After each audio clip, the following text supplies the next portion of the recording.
नमस्कार मित्रांनो, खरीप हंगाम 2023 मध्ये नुकसानग्रस्त झालेल्या शेतकऱ्यांना त्या प्रमाणात पीक विम्याचं वाटप होणं अपेक्षित आहे, परंतु पीक विमा कंपनीच्या माध्यमातून अतिशय अल्प प्रमाणामध्ये पीक विम्याचं वाटप केलं जातंय आणि अशाच प्रकारे अल्प प्रमाणात पीक विमा झालेल्या वाटपाच्या प्रतीक्षेत असलेला एक महत्वाचा असा जिल्हा म्हणजे नाशिक जिल्हा. मित्रांनो, नाशिक जिल्ह्यामध्ये विविध पिकांसाठी जिल्हाधिकारी कार्यालयाच्या माध्यमातून अधिसूचना काढण्यात आली होती. वेगवेगळ्या महसूल मंडळामध्ये वेगवेगळ्या पिकाच्या झालेल्या नुकसानीसाठी ही अधिसूचना काढून 25% पीक विमा देण्याचे निर्देश देण्यात आलेले होते. मित्रांनो, याच्यासाठी पीक विमा कंपनीच्या माध्यमातून साधारणपणे 105 कोटी रुपये वाटप करणं अपेक्षित होतं. एकंदरीत नाशिक जिल्ह्यातील पात्र शेतकरी व तसेच नाशिक जिल्ह्यातील काढलेली अधिसूचना या पार्श्वभूमीवरती 300 कोटी रुपयाचे पीक विमा कंपनीला वाटप करणे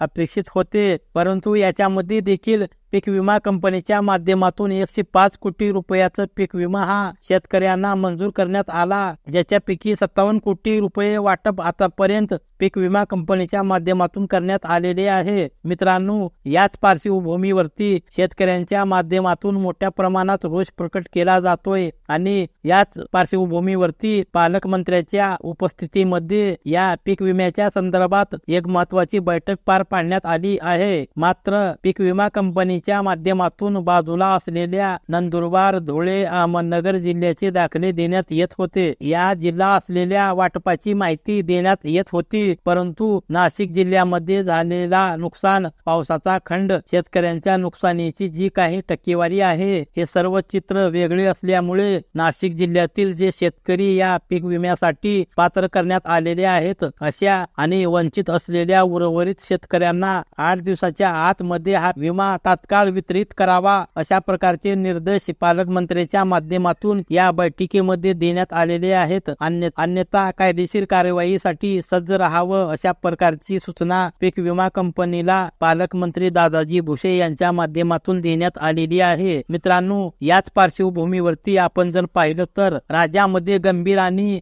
मध्यम स्वरूपाचा दुष्काळ देखील जाहीर करण्यात आलेला आहे. विविध जिल्ह्यातील विविध महसूल मंडळाची पैसेवारी आता जाहीर केली जात आहे. याच्यामध्ये आपण जर पाहिलं तर मराठवाड्यामध्ये दुष्काळाची परिस्थिती पूर्णपणे दिसून आलेली आहे. 50 पेक्षा कमी पैसेवारी असेल, पावसाचा खंड असेल, किंवा उत्तर महाराष्ट्रातील परिस्थिती असेल, किंवा पुणे विभागाची परिस्थिती असेल, किंवा विदर्भातील काही भागाची परिस्थिती असेल, ही सर्व परिस्थिती दुष्काळजन्य परिस्थिती आहे. पार्श्वभूमीवरती केंद्रीय पथकाच्या माध्यमातून पाहणी देखील करण्यात आलेली आहे आणि एकंदरीत आपण जर पाहिलं तर राज्य शासनाच्या माध्यमातून 40 तालुके हे अगोदरच दुष्काळग्रस्त जाहीर केले आहेत, ज्याच्यामध्ये 24 तालुके गंभीर स्वरूपाचा आणि 16 तालुके मध्यम स्वरूपाचा दुष्काळ जाहीर करण्यात आलेला आहे. मित्रांनो, ज्या तालुक्यामध्ये गंभीर स्वरूपाचा दुष्काळ जाहीर केला जातो, या तालुक्यामध्ये शेतकऱ्यांना जे काही निविष्ट अनुदान आहे, हे निविष्ट अनुदान सुद्धा शासनाच्या माध्यमातून